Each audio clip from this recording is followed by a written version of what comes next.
यही हाल दिल्ली का भी है, यही हाल गोवा का भी। हमारी पार्टी किसी को मीटिंग में, सभा में लाने के लिए पैसे नहीं देती। अपने हमारे साथी खुद आते, उनके अंदर एक कमिटमेंट है, उनके अंदर एक सपना है, एक उम्मीद है, एक विश्वास है कि आम आदमी पार्टी अकेली पार्टी है जो इस देश को बदल सकती। और हमें आम आदमी पार्टी का वॉलंटियर होने में, आम आदमी पार्टी का पॉलिटिकल एक्टिविस्ट होने पे गर्व है। नहीं कर रहा है। अभी कल ही में जब दिल्ली एयरपोर्ट के ऊपर था तो एक सज्जन अचानक आए, क्या 30-32 साल की उम्र होगी। उन्होंने मेरा हाथ पकड़ लिया, हाथ पकड़ के कहा, मैं आपको सलूट करता हूं,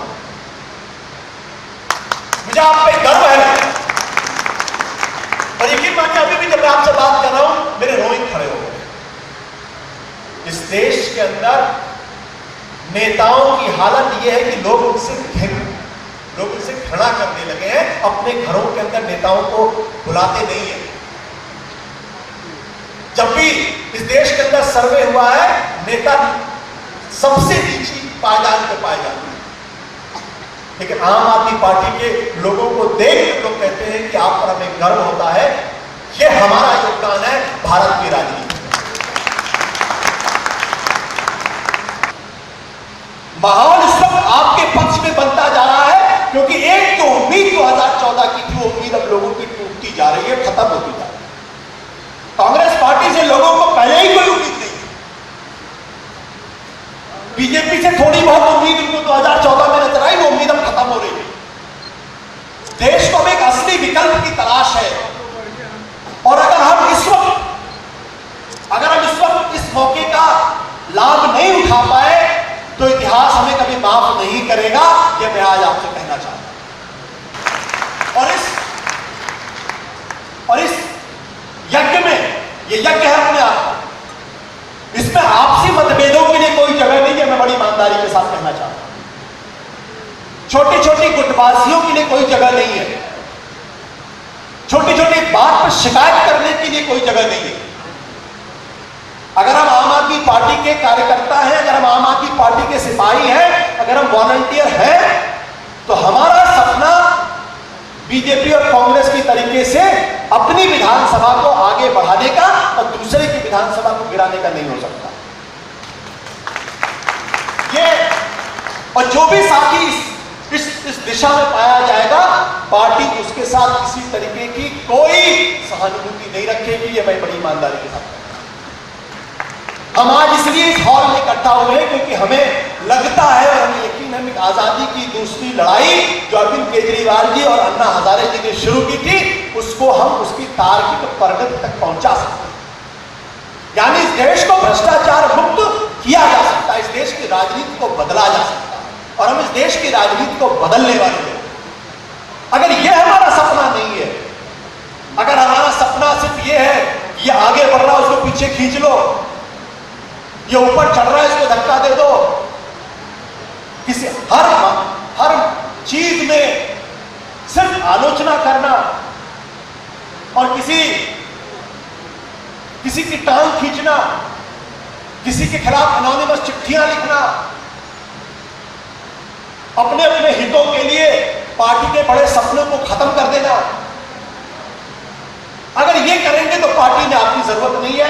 ये मैं पूरी ईमानदारी के साथ कहना चाहता हूं। इस पार्टी में बहुत बड़े बड़े लोग आए, लेकिन जिसने भी उस बड़े सपने के साथ गद्दारी करने का काम किया, पार्टी ने उसके साथ किसी तरीके की कोई सहानुभूति नहीं दिखाई और न पार्टी आगे।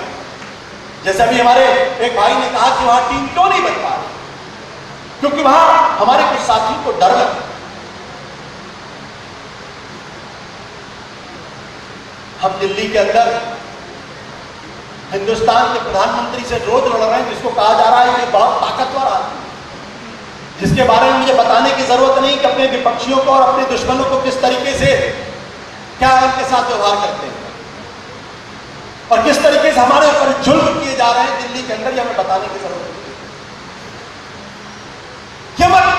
ये मत भूलना, हम यहां विधानसभा का चुनाव लड़ने के लिए नहीं आए हैं, हम यहां लोकसभा का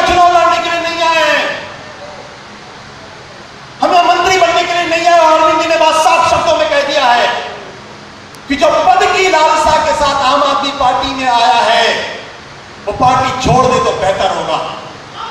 हमारा एकमात्र सपना है और वो सपना है इस देश को बदलना, इस देश की राजनीति को बदलना, इस व्यवस्था को बदलना। और ये तभी हो सकता है जब हम ईमानदार हो खुद के प्रति। दुनिया के सामने ईमानदार होने की जरूरत नहीं है, आपको खुद से ईमानदार होना पड़ेगा। आपको ये प्रण लेना पड़ेगा कि जिंदगी में कोई भी मुश्किल आए, मैं अपने आप से गद्दारी नहीं करूंगा, क्योंकि अगर आप अपने आप से गद्दारी करोगे तो आप देश के साथ गद्दारी करोगे। आप अपने प्रति ईमानदार रहोगे, आप देश के प्रति ईमानदार रहोगे। जब आप टोपी लगा के शहर के अंदर, मोहल्ले के अंदर, घर के बाहर निकलते हैं तो लोग आपकी तरफ बड़ी उम्मीदों के साथ, बड़ी आशा के साथ देखते हैं कि ये अच्छे लोग हैं, ये गरीब हो सकते हैं, कमजोर नहीं है, ये देश को बदलने वाले लोग आपसे प्यार करते हैं, लोग आपसे मोहब्बत करते हैं। राजनेताओं से लोग नफरत करते हैं, बीजेपी कांग्रेस के लोगों से लोग नफरत करते हैं, आपसे प्यार करते हैं। यह आपकी पूंजी है, इस पूंजी को नहीं खोना, चाहे कुछ भी हो जाए, जो भी कीमत अदा करनी पड़े अदा करेंगे। इसलिए कभी भी पब्लिक में जब आप रहें, कोई ऐसा काम ना करें जिसकी वजह से आपको भी तकलीफ हो और आपकी पार्टी को भी तकलीफ। ये टोपी, इसकी बहुत कीमत है, अगर आप नहीं कर सकते तो टोपी मत लगाए, मत पहने, कोई जरूरी नहीं। लेकिन जिस पल आप आम आदमी पार्टी के सिपाही बनना आपने तय किया, जिस पल आपने ये टोपी पहनने का फैसला किया, उस दिन बहुत सारी चीजों, लोगों की उम्मीदें ये टोपी है। आप जब ये टोपी पहनकर किसी भी सरकारी दफ्तर में चले जाएंगे, मेरा दावा है कि वहां कितना भी बड़ा भ्रष्टाचारी होगा, आपसे एक पैसा कुछ नहीं मांगेगा।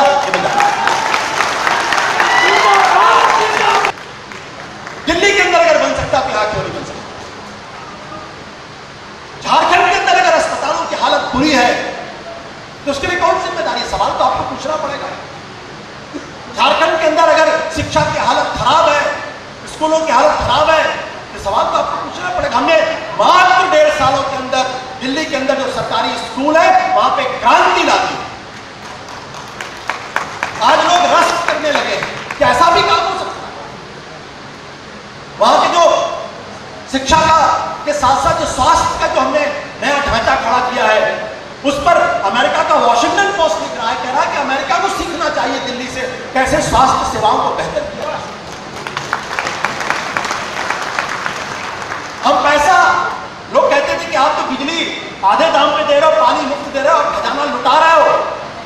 हमने आधे दाम पे बिजली दी, मुफ्त पानी दिया, फिर भी जल बोर्ड ने 174 करोड़ रुपए की एक्स्ट्रा इनकम कर ली, जो तो लूटने वाले नहीं है। अरविंद जी बार बार कहते हैं कि मेरे पास तो इतना पैसा पड़ा हुआ, मैं क्या करूं, कैसे करूं, मेरे को समझ में नहीं आ रहा। क्योंकि पहले वो 40,000 करोड़ का जो बजट होता था, उसमें से आधा पैसा तो नेताओं की जेब में जाता था और आधे पे काम होता था, उसमें भी आधा अधूरा। यहां तो सारा पब्लिक के लिए, और हम समय से पहले फ्लाईओवर बना के, समय से पहले सड़कें बना के, समय से पहले हम चीजों को करके, पुल को बना के हम पैसा बचा रहे हैं। आज दिल्ली के अंदर ये जाइए, घर घर को लोगों को बताइए कि दिल्ली के अंदर कैसे सरकारी स्कूलों को बेहतर किया गया, सरकारी स्कूलों को अंतर्राष्ट्रीय स्तर पर लेके आया है।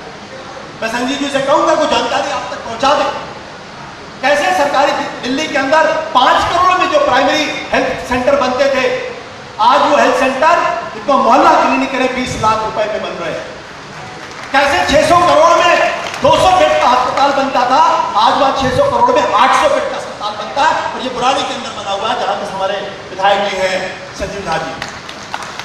ये बताइए लोगों को बताइए कि झारखंड के अस्पतालों में लोगों को दवाएं फ्री नहीं मिलती हैं, लेकिन दिल्ली के सरकारी अस्पतालों में दवाएं मुफ्त मिलती हैं। और वहां लिखा हुआ है, अगर कोई डॉक्टर आपको प्रिस्क्रिप्शन लिखकर दे दे कि आप बाहर दवा लीजिएगा, और अगर इसकी जानकारी मिल जाए, कंप्लेन आ जाए, उस डॉक्टर के खिलाफ कार्रवाई। जब हमारे पास एंटी करप्शन ब्यूरो था तो महज 2 महीने के अंदर 50 से ज्यादा बड़े अफसरों के खिलाफ कार्रवाई हो गई थी, जो जेल की हवा खा रहे थे। मोदी जी हिल गए, उनको लगा कि अगर भ्रष्टाचार निरोधक चीजें, अगर भ्रष्टाचार को खत्म करने का काम अगर दिल्ली से शुरू हो गया तो देश के अंदर लोग पूछेंगे आप भ्रष्टाचार कैसे खत्म कर पाए। उन्होंने एंटी करप्शन ब्यूरो हमसे ले लिया। लोगों को बताइए तो आपको सिर्फ दो काम करना है। एक, संगठन को बूथ लेवल तक मजबूत करना है अनुशासन के साथ, और दूसरा, झारखंड के लोगों को बताना है कि पिछले 16 साल में 10 साल यह बीजेपी की सरकार रही है, और झारखंड जिस उद्देश्य के साथ बना था, आज झारखंड लगातार रसातल में जा रहा है, बदहाल हो रहा है। और इसके लिए अगर कोई एक पार्टी जिम्मेदार है, सबसे ज्यादा तो है बीजेपी। इसलिए जब तक झारखंड को आप बीजेपी मुक्त नहीं कर देंगे, तब तक झारखंड का उद्धार नहीं हो सकता। यह बात आपको लोगों तक, जैसे आज पंजाब के अंदर कोई अकाली दल के साथ खड़ा नहीं होना चाहता, लोग अकाली दल के नाम से नफरत करने लगे हैं। लोग अकाली दल के साथ खड़े होने में अपनी हानि समझते हैं, अपराध बोध होता है उनको कि हम उस पार्टी के साथ खड़े हैं जिसने पंजाब के लोगों को नशे में डुबो दिया, हम उस पार्टी के साथ खड़े हैं। झारखंड में भी यही है।